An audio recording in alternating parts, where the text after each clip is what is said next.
Assalamualaikum warahmatullahi wabarakatuh. Saya Miladia Saidah akan menjelaskan sejarah peradaban Islam dari masa Rasulullah SAW sampai pada dinasti Safawiyah. Yang pertama, masa Rasulullah SAW. Rasulullah merupakan sosok pemimpin yang paling berpengaruh sepanjang sejarah bagi umat manusia. Beliau adalah figur yang paling dihormati oleh banyak manusia. Kepemimpinan beliau sudah banyak diapresiasi dan diakui bahkan oleh tokoh sejarah non-muslim. Kesuksesan Rasulullah dalam memimpin selain karena dukungan wahyu Allah, didukung juga oleh 4 karakter atau sifat utama beliau, yaitu yang pertama sidik, yaitu jujur. Adalah sikap utama yang selalu dipegang Rasulullah dalam memimpin. Beliau dikenal luas oleh masyarakat Arab kala itu sebagai sosok yang sangat jujur dan jauh dari kata dusta.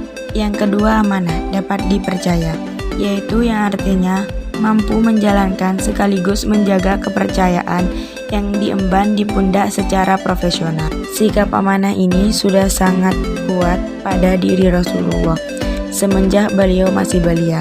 Bahkan pada detik-detik terakhir hijrah dari Mekah menuju Madinah, Rasulullah masih berpesan kepada Ali bin Abi Thalib untuk mewakilkan beliau memulangkan kembali semua barang dan harta titipan warga Mekah. Yang ketiga, tabligh, menyampaikan, yang berarti menyampaikan kebenaran dan berani mengungkapkan kebatilan. Kepemimpinan Rasulullah ditopang oleh sikap transparansi, keterbukaan, dan selalu menyuarakan kebenaran apapun resikonya. Yang keempat, fatonah, cerdas, yang artinya kecerdasan dan kemampuan menguasai persoalan sekaligus mengatasi masalah mutlak harus dimiliki oleh seorang pemimpin.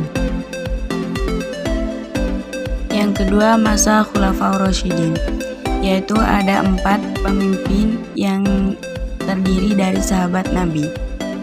Yang pertama, Abu Bakar As-Siddiq.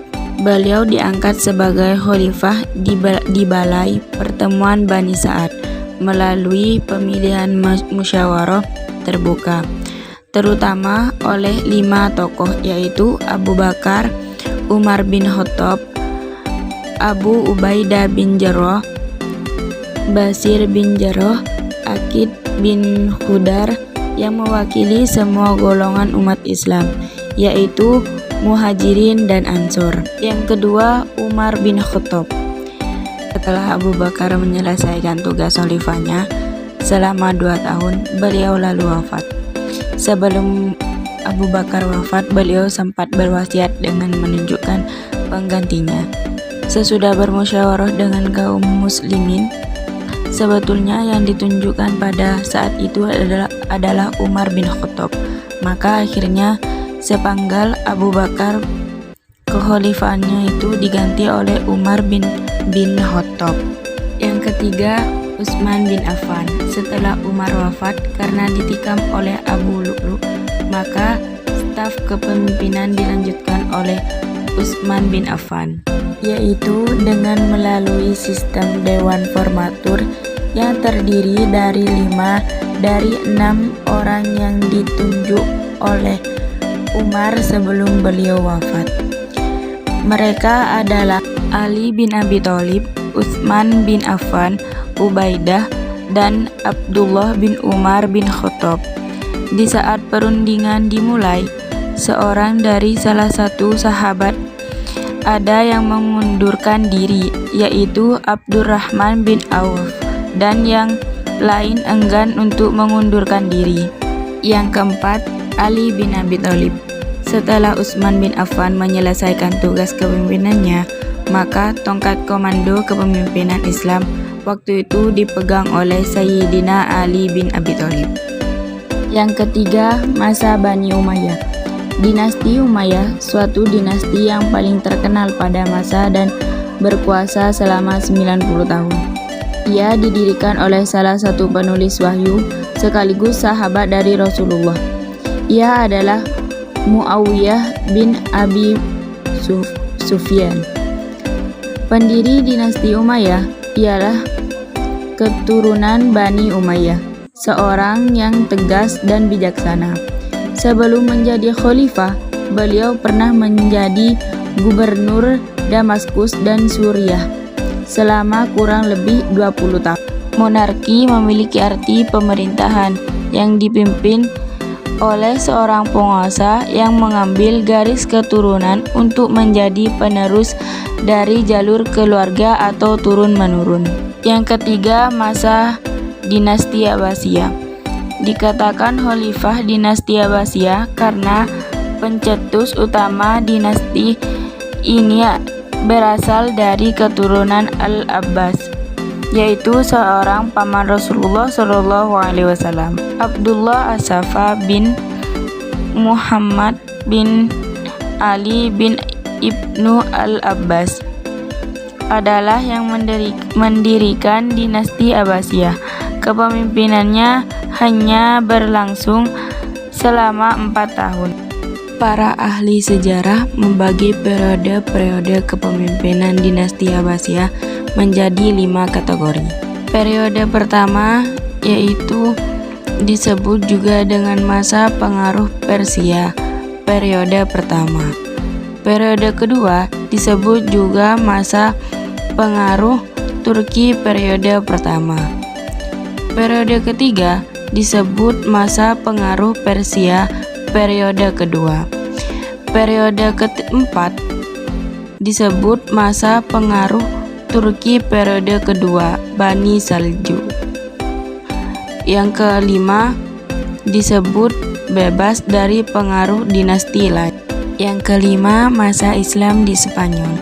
Islam pertama kali masuk ke Spanyol pada tahun 711 Masehi melalui jalur Afrika Utara.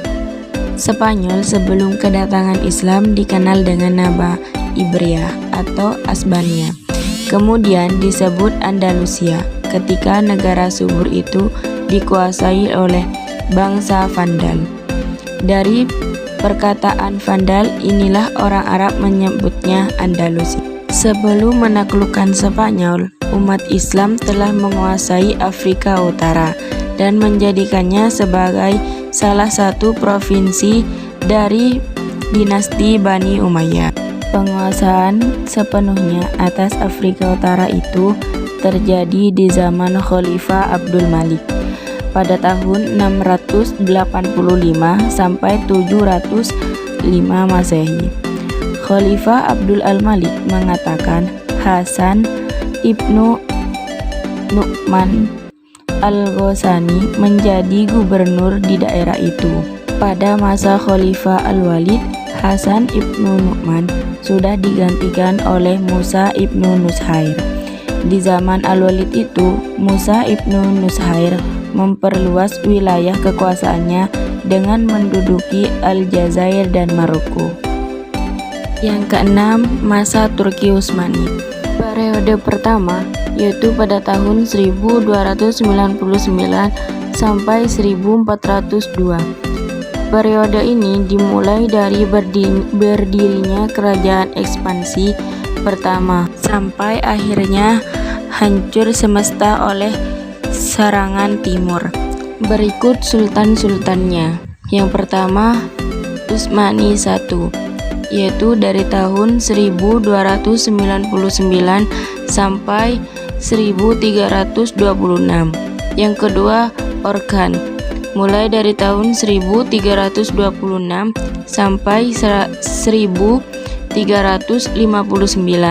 Yang ketiga, Murad I, pada tahun 1359 sampai 1389. Yang keempat, Bayazid I Yildirim, yaitu dari tahun 1389 sampai 1402. Yang ketujuh, masa dinasti Mughal. Ada dua faktor kemunduran dan kehancuran kerajaan Mughal, yaitu faktor internal dan eksternal. Kedua, faktor ini memiliki hubungan yang sangat erat antara satu dan yang lain. Yang pertama, faktor internal. Ketidakjelasan suksesi menimbulkan berbagai berkepanjangan di antara para anggota keluarga kerja yang merasa mempunyai wewenang dan kemampuan untuk menjadi raja. Akibatnya, perebutan kekuasaan melalui kekerasan dan bahkan perang saudara sering tidak terhindari lagi. Yang kedua, faktor eksternal adalah pemberontakan-pemberontakan yang dilakukan oleh orang-orang Hindu dan Sikha. Selain akibat dari kebijakan politik dan ekonomi, para penguasa Mogol seperti puritanisme dan pungutan pajak yang sangat tinggi untuk membiayai kegemaran hidup mewah dan boros para penguasa. Cukup sekian presentasi dari saya. Mohon maaf jika ada kesalahan dari tulisan maupun ucapan. Wassalamualaikum warahmatullahi wabarakatuh.